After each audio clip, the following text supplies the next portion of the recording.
Hello, it is December 8th of the 365 Biblical Workout. Today we're going to pick up at Hebrews chapter 11.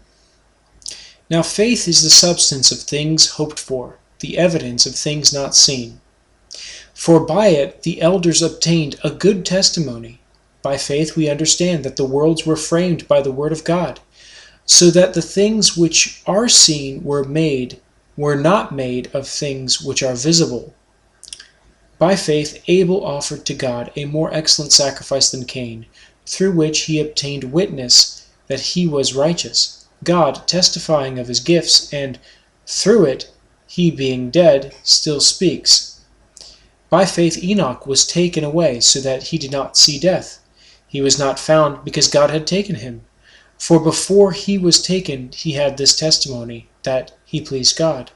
But without faith it is impossible to please him. For he who comes to God must believe that he is, and that he is a rewarder of those who diligently seek him. By faith Noah, being divinely warned of things not yet seen, moved with godly fear, prepared an ark for the saving of his household, by which he condemned the world, and became heir of the righteousness which is according to faith. By faith Abraham obeyed when he was called to go out to the place which he would receive as an inheritance. And he went out, not knowing where he was going. By faith he dwelt in the land of promise, as in a foreign country, dwelling in tents with Isaac and Jacob, the heirs with him of the same promise. For he waited for the city which has foundations, whose builder and maker is God. By faith Sarah herself also received strength to conceive seed, and she bore a child when she was past the age, because she judged him faithful who had promised. Therefore, from one man, and him as good as dead, were born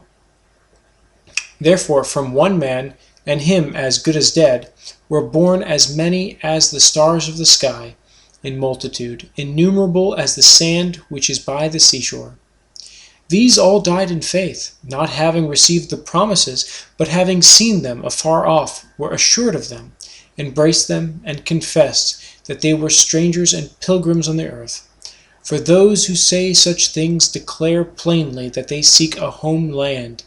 And truly, if they had called to mind that country from which they had come out, they would have had opportunity to return. But now they desire a better, that is, a heavenly country. Therefore, God is not ashamed to be called their God, for he has prepared a city for them. By faith Abraham, when he was tested, offered up Isaac. And he who had received the promises offered up his only begotten son, of whom it was said, "In Isaac your seed shall be called," concluding that God was able to raise him up, even from the dead, from which he also received him in a figurative sense. By faith Isaac blessed Jacob and Esau concerning the things to come. By faith Jacob, when he was dying, blessed each of the sons of Joseph, and worshipped leaning on the top of his staff. By faith Joseph, when he was dying, made mention of the departure of the children of Israel, and gave instructions concerning his bones. By faith Moses, when he was born, was hidden 3 months by his parents, because they saw he was a beautiful child, and they were not afraid of the king's command.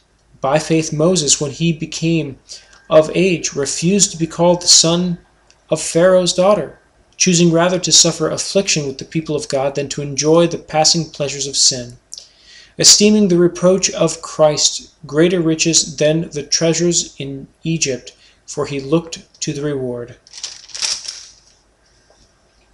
By faith he forsook Egypt, not fearing the wrath of the king, for he endured as seeing him who is invisible.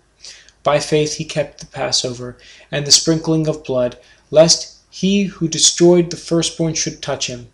By faith they passed through the Red Sea as by dry land, whereas the Egyptians attempting to do so, were drowned.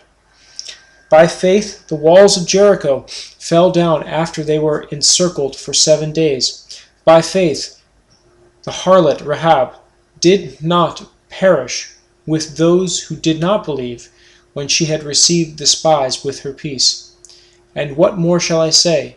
For the time would fail me to tell of Gideon, and Barak, and Samson, and Jephthah, also of David and Samuel and the prophets, and through faith subdued kingdoms, worked righteousness, obtained promises, stopped the mouths of lions, quenched the violence of fire, escaped the edge of the sword, out of weakness were made strong, became valiant in battle, turned to flight the armies of the aliens. Women received their dead raised to life again. Others were tortured, not accepting deliverance, that they might obtain a better resurrection. Still others had trial of mockings and scourgings, yes, and of chains and imprisonment. They were stoned, they were sawn in two, were tempted, were slain with the sword. They wandered about in sheepskins and goatskins, being destitute, afflicted, tormented, of whom the world was not worthy. They wandered in deserts and mountains and dens and in caves of the earth.